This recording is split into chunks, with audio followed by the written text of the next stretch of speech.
오늘 우리에게 주시는 하나님의 말씀은 출애굽기 34장 1절부터 9절까지 말씀입니다. 여호와께서 모세에게 이르시되 너는 돌판 둘을 처음 것과 같이 다듬어 만들라. 내가 깨트린 처음 판에 있던 말을 내가 그 판에 쓰리니 아침까지 준비하고 아침에 시내산에 올라와 산 꼭대기에서 내게 보이되 아무도 너와 함께 오르지 말며 온 산에 아무도 나타나지 못하게 하고 양과 소도 산 앞에서 먹지 못하게 하라.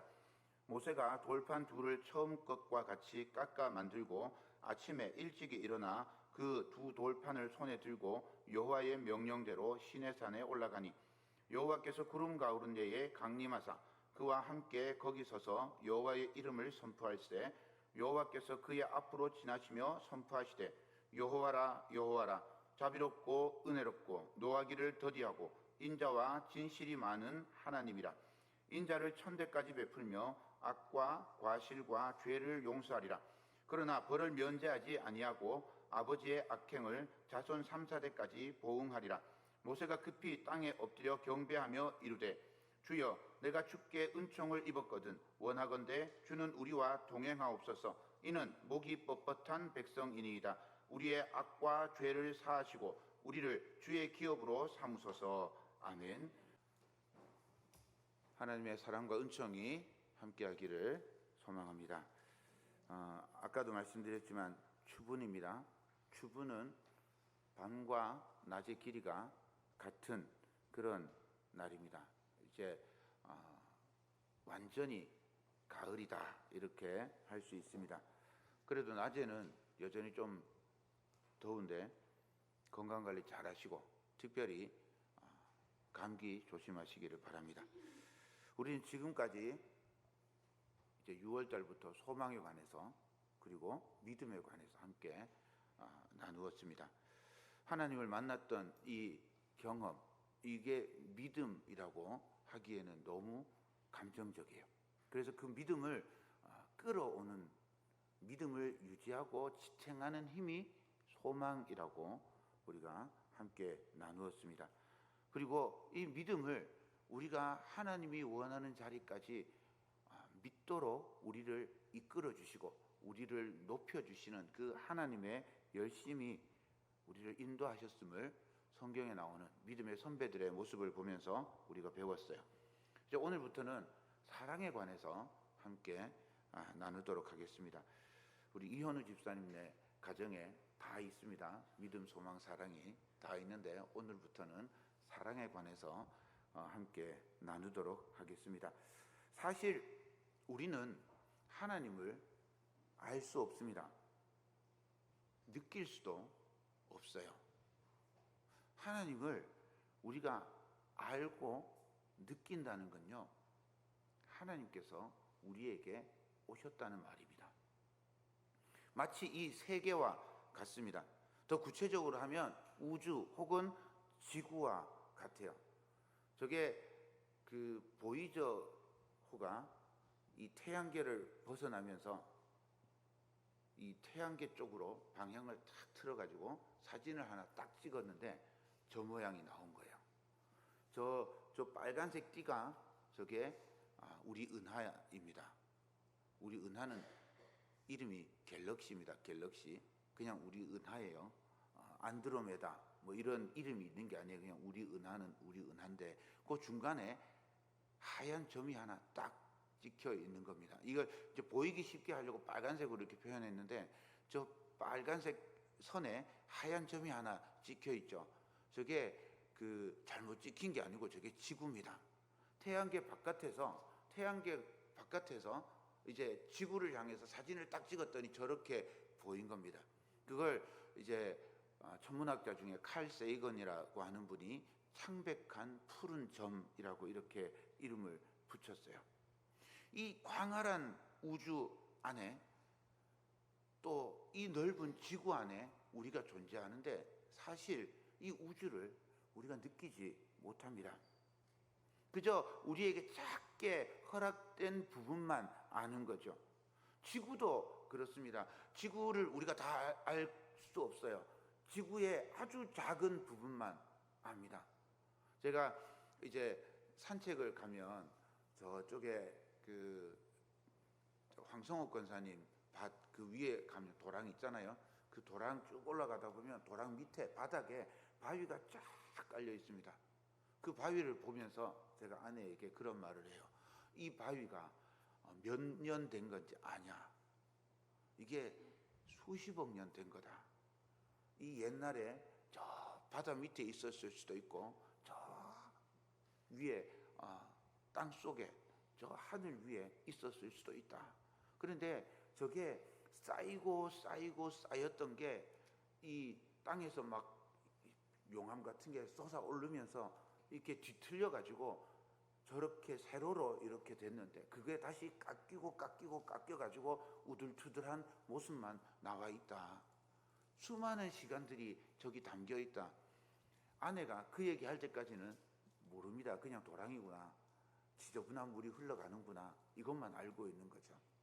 그냥 우리가 지구를 알고 있는 건요, 지구에 살고 있지만 우리가 지구에 대해서 아는 게 거의 없어요. 우주 속에 우리가 속해 있지만 우리가 우주에 대해서 알고 있는 게 전혀 없습니다. 우주를 가볼 수도 없고요, 우리는 우주에 속해 있는데 우주를 경험할 방법이 없는 겁니다. 그냥 조금 정말 우리에게 좁혀져 있는 아주 작은 부분만 알고 있는 거죠. 그 미소한 부분만 알고 우리가 그것만 믿고 있는 거예요. 세계의 법칙도 마찬가지입니다. 우리가 발견한 것까지만 알고 있어요. 그 안에서 연구하고 발견하고 이용하고 살아가는 거죠. 그거 모르면 그냥 모르는 채로 그냥 살다가 죽는 거예요. 그거 조금 발견하면 그거 가지고 우리는 참 많은 걸 이용해서 정말 옛날하고 불과 100년, 200년 전과 비교할 수 없을 만큼 이 발전된 문명을 누리고 있는 거예요. 그런데 세계의 법칙으로 따지면 정말 아주 작은 거죠. 세계 최고의 과학자, 그러면 답이 벌써 나왔습니다. 세계 최고의 과학자 누굴까요? 아인슈타인, 이렇게 얘기하는 분 있습니다. 맞습니다. 아인슈타인 세계 최고의 과학자입니다. 이 아인슈타인은 현대 물리학, 현대 과학의 어떤 그 최고의 과학자라면 우리 이 세계의 그 제대로 된 과학, 제대로 된 물리학을 시작한 사람이 이 사람이에요. 아이작 뉴턴. 좀 날카롭게 생겼죠. 수학자입니다. 이 사람이 발견한 법칙이 있습니다. 중고등학생 뭡니까? 아이작 뉴턴이 발견한 법칙. 사과가 떨어진다. 뭐죠? 만유인력의 법칙입니다. 세상 모든 것들은요, 끌어당기는 힘이 있다라고 하는 거예요. 이 사람이 이 만유인력의 법칙을 소개하는 책에 이렇게 시작을 적어 놓고 있어요. 나는 이제 세계의 기본 얼개를 선보이겠다. 얼마나 거창한 말입니까? 세계가 어떻게 기본 얽혀져 있는지, 세계가 어떻게 구성되어져 있는지 그 기본 얼개, 가장 바탕이 되는 구조를 내가 설명하겠다. 이런 당당한 모습으로 이 만유인력의 법칙을 소개합니다. 정말 놀라운 법칙이거든요. 지금까지 아무도 알 수가 없었어요. 사과는 그냥 당연히 떨어지는 거라고 생각했는데 여기에 법칙이 있다고 생각할 수가 없는 거죠. 이게 45세 때 만든 책입니다. 84세가 됐어요. 이제 죽을 때가 다 됐습니다. 84세가 돼가지고 이렇게 말합니다. 세상이 나를 어떤 눈으로 볼지 모른다. 그러나 내 눈에 비친 나는 어린아이와 같다. 나는 바닷가 모래밭에서 더 매끈하게 닦인 조약돌이나 더 예쁜 조개 껍데기를 찾아 주우며 놀지만 거대한 진리의 바다는 온전한 미지로 내 앞에 그대로 펼쳐져 있다. 젊은 시절에는 세상을 다 알 것 같이 그렇게 외치던 아이작 뉴턴이 말년에 가가지고는요, 거대한 진리의 바다 앞에서 그 바닷물 속에 한 발짝도 못 들이고 그 바깥에 모래 벌판에서 그냥 조개 껍데기나 죽고 있는 어린아이 같다라고, 그런 보잘것없는 존재라고 자기를 고백해 했습니다.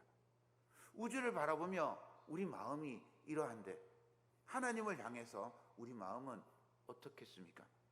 우주를 창조하신 하나님을 우리가 어떻게 알 수 있겠어요? 하나님께서 보여주시는 아주 미소한 부분만 겨우 알게 되는 거죠. 그 중에서도 아주 작은 부분만 우리가 알게 되고 더더욱 작은 부분만 믿게 되는 겁니다. 볼 수 있다고 다 아는 것도 아니고요. 또 안다고 해서 다 믿을 수 있는 게 아니라는 거죠. 코로나 시기에 마귀꾼이라는 그런 신조어가 젊은이들 사이에 있었어요. 잘생긴 남녀가 마스크를 쓰고 이렇게 쳐다보니까 너무 잘생기고 예쁜 거예요. 그래서 우리 둘이 사귀자.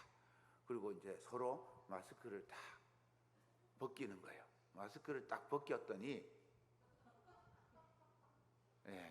기대와 다른 얼굴이 나타났어요. 뭐 대사는 그냥 넘어가도 되고 그렇습니다. 마스크 쓰고 있을 때 정말 잘생기고 아름다운데 마스크를 벗었더니 기대가 무너지는, 그래서 마스크 사기꾼 합쳐서 마귀꾼이라고 이렇게 부르게 되었답니다. 사실 눈이 예쁜 사람, 눈썹이 아름다운 사람인데 그냥 그렇게 봐야 돼요. 눈이 예쁜 사람이고요, 눈썹이 아름다운 사람이에요. 그런데 코나 입술과 조화가 별로 잘 맞지 않는 그런 사람일 뿐인 거죠. 보여주는 만큼만 보고 만족하고 그렇게 살면 참 좋은데 보이지 않는 쪽까지 막 보려고 그렇게 하다가 마음이 상합니다. 이 마스크를 벗겨내는 거, 내가 벗어줘야 상대가 보잖아요. 이 마스크를 벗는 것, 이게 계시입니다. 하나님께서 마스크를 벗듯이 하나님을 이렇게 가려놓은 이 베일을 벗는 거예요. 하나님이 살짝 벗겨주시는, 벗겨줘서 보여주시는 만큼만 우리가 알 수 있게 되는 겁니다. 그까지만 우리가 아는 거예요. 세계의 법칙을 발견하는 것처럼 하나님께서 보여주시는 것만 아는 거예요. 이걸 교리에서는 계시라고 그렇게 부릅니다. 하나님께서 보여주신 계시하시는 모습이 성경에 담겨 있어요. 성경 말씀을 통해서 우리는 하나님의 모습을 발견할 수 있습니다. 그렇게 계시해 주시는 하나님의 모습을 보면서 우리가 하나님의 성품 혹은 하나님의 마음을 알 수 있게 됩니다. 하나님의 성품 중에는요, 우리가 이해하고 함께 할 수 있는 그런 부분이 있는가 하면 우리가 함께 할 수도 없고 이해할 수도 없는 그런 부분도 있어요. 또 때로는 전혀 모르는 부분도 있습니다. 아예 보여주지 않으셨으니까 전혀 모르는 부분은 문제가 되지 않습니다. 그런데 성경을 통해서 하나님께서 보여주신 모습 가운데서 우리가 함께 할 수 있는 게 있고 함께 할 수 없는 게 있습니다. 오늘 조금 어려운 이야기가 될 텐데, 우리가 함께 할 수 있는 부분을 공유적 성품이라고 혹은 공유적 속성이라고 부릅니다.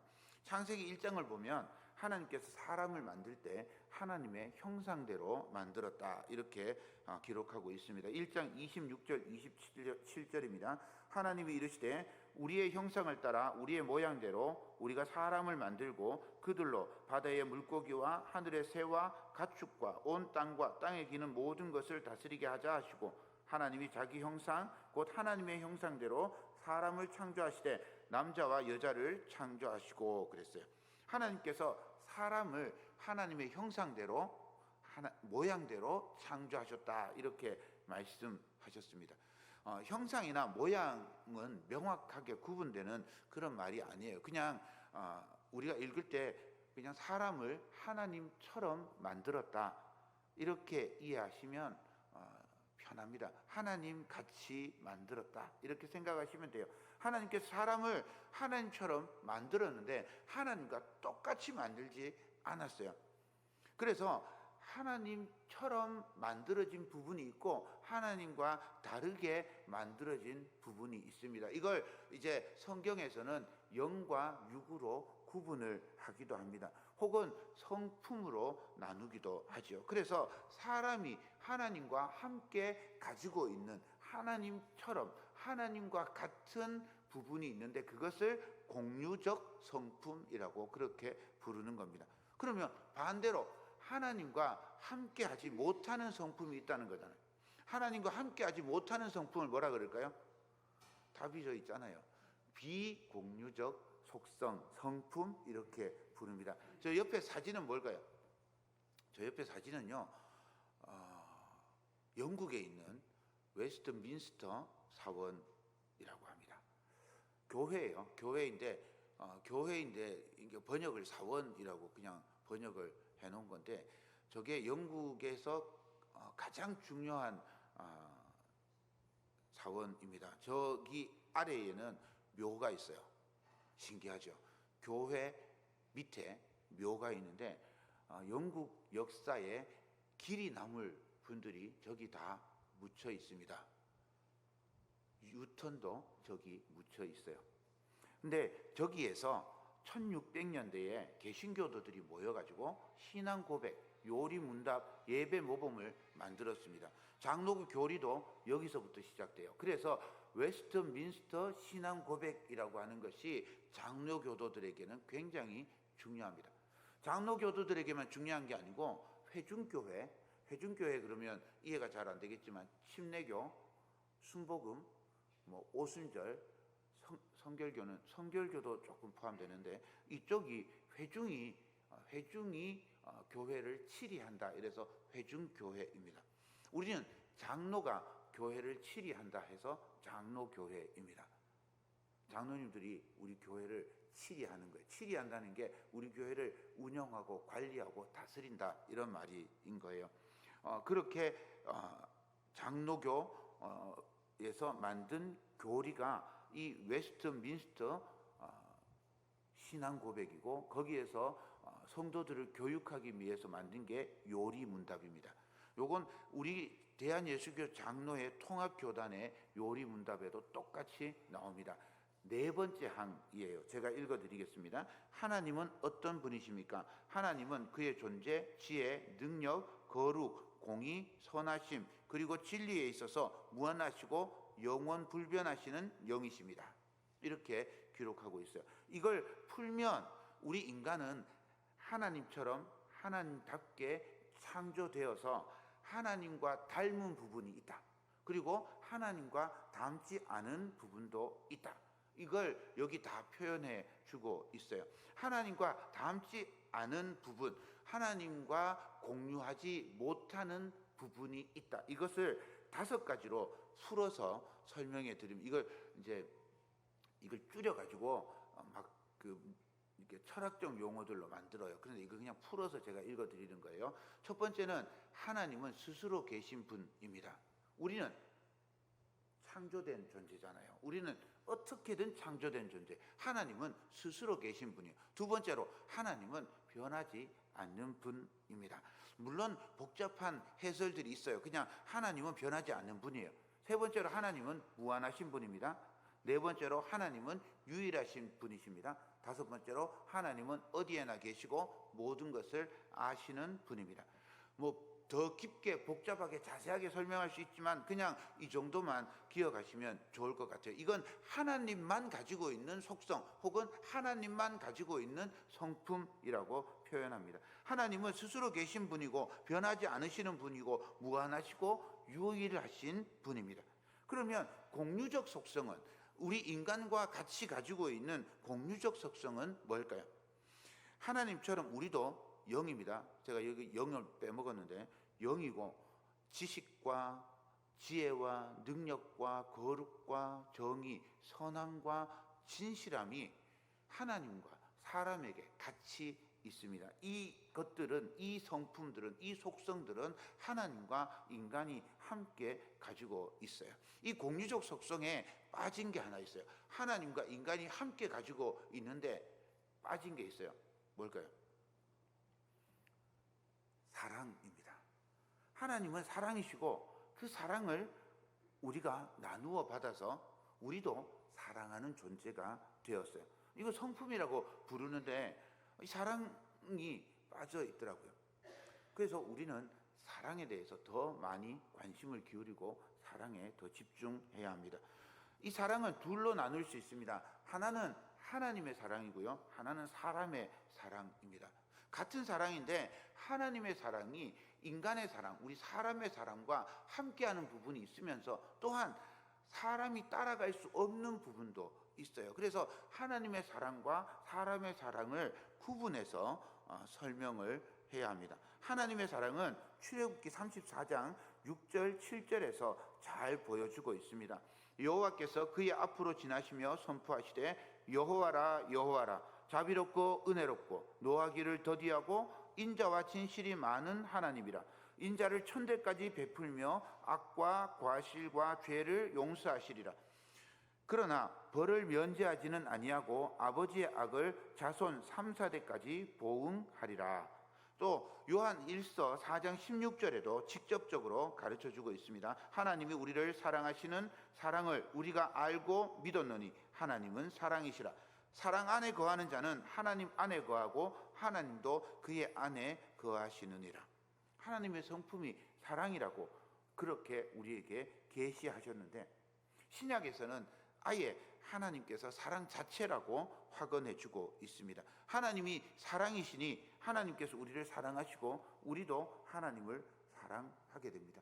성경은 곳곳에서 하나님의 사랑에 관해서 소개해주고 있습니다. 오늘 본문을 통해서 우리에게 알려주시는 그 하나님의 사랑을 발견하고 하나님의 은혜를 나누기를 소망합니다. 본문에서 출애굽기 34장에서 보여주시는 하나님의 사랑은 첫 번째, 두 번 기회를 주시는, 거듭 기회를 주시는 사랑입니다. 1절입니다. 여호와께서 모세에게 이르시되 너는 돌판 둘을 처음 것과 같이 다듬어 만들라. 내가 깨트린 처음 판에 있던 말을 내가 그 판에 쓰리니. 모세가 이스라엘 백성이 금송아지를 섬기고 하나님을 무시하는 그런 모습을 보고 분노해서 하나님께서 직접 만든 그 십계명 돌판을 깨트려 버렸어요. 그냥 단순히 십계명 돌판을 깨트렸다. 아, 이거 하나님이 만들어 주신 건데 귀한 건데 깨트렸다, 아깝다, 이런 게 아니라 십계명 돌판을 깨트린 건요, 언약이 깨졌다라고 하는 말입니다. 하나님과 맺었던 그 사랑의 언약이 깨어진 거예요. 그래서 하나님께서 언약을 깨트린 이스라엘 백성들을 목이 거둔 백성이라고, 그래서 가나안 땅에 올라가는 길에서 진멸할까, 죽일까 봐 두렵다고 그렇게 염려하십니다. 33장 3절입니다. 너희를 적과 꿀이 흐르는 땅에 이르게 하려니와 나는 너희와 함께 올라가지 아니하리니 너희는 목이 곧은 백성인즉 내가 길에서 너희를 진멸할까 염려함이니라 하시니. 이스라엘 백성들은 하나님께서 도저히 보아 넘길 수가 없다는 거예요. 그래서 너희들끼리 올라가라. 내가 너네들하고 가나안 땅 주기로 약속을 했으니까 가나안 땅에 올려 보내주기는 하겠는데 같이 가지는 않겠다. 내가 너네들 얼굴 보면 참아주지를 못하겠다. 너네들 다 그 자리에서 죽일 것 같다. 그러니 그냥 너네들끼리 올라가라.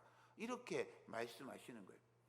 약속을 깨트리기 싫으니까 하나님께서 가나안 땅을 주겠다고 했지만 이미 이스라엘 백성들은 죽은 존재와 같은 겁니다. 그러나 하나님께서 그 죽은 존재와 같은 그들을 그대로 보아두지 않고 그 뜻을 돌이키시고 은총을 내려서 살려주십니다. 두 번째 기회를 주시는 거죠. 죽을 수밖에 없는 존재인 우리도 하나님께서 자비를 베푸셔서 두 번째 기회를 주셨습니다. 다시 살게 해 주셨습니다. 하나님의 사랑으로 새로운 길을 얻게 되었습니다. 예수 그리스도를 보내주셔서 우리를 하나님의 자녀 삼아주시고 하나님의 백성 삼아주시고 우리의 모든 죄를 사해 주시고 다시 살 수 있는 기회를 주셨습니다. 두 번째 하나님의 사랑은요, 먼저 찾아오시는 사랑입니다. 5절입니다. 여호와께서 구름 가운데에 강림하사 그와 함께 거기 서서 여호와의 이름을 선포하실세. 하나님께서 금송아지를 섬기는, 그래서 범죄한 이스라엘 백성들을 떠나십니다. 하나님께서 원래 이스라엘 백성들 진 가운데 회막 안에 임재해 계셨어요. 그런데 이스라엘 백성들이 범죄하니까 회막을 진 바깥으로 옮기게 하셔요. 그리고 멀리 떨어져서 거기에 하나님 임재의 상징인 구름이 머뭅니다. 하나님께서 떠나신 거예요. 이스라엘 백성과 하나님께서 떠나서 같이 못 있겠다 하고 떠나신 거예요. 그런데 하나님께서 다시 뜻을 돌이키셔서 시내산 구름 가운데 강림하십니다. 범죄한 이스라엘 백성에게 먼저 찾아오십니다. 애굽에서 종살이 할 때도 하나님께서 그들을 먼저 찾아오셨어요. 유다 왕국과 온 백성들이 하나님께 범죄해서 바벨론 그 모든 땅에 흩어져 있을 때, 그때 하나님께서 성전을 떠나셨어요. 그러나 먼저 그들을 용서하시고 그들이 잡혀간 그 바벨론 땅에까지 하나님께서 찾아가셔서 그들을 만나시고 용서해 주셨습니다. 하나님께서 그들을 사랑하셨기 때문입니다. 우리가 어디에 있든지 우리를 찾아오셔서 우리와 함께 하시고 우리에게 은혜와 자비를 베푸시는 분이 사랑의 하나님이신 줄 믿습니다.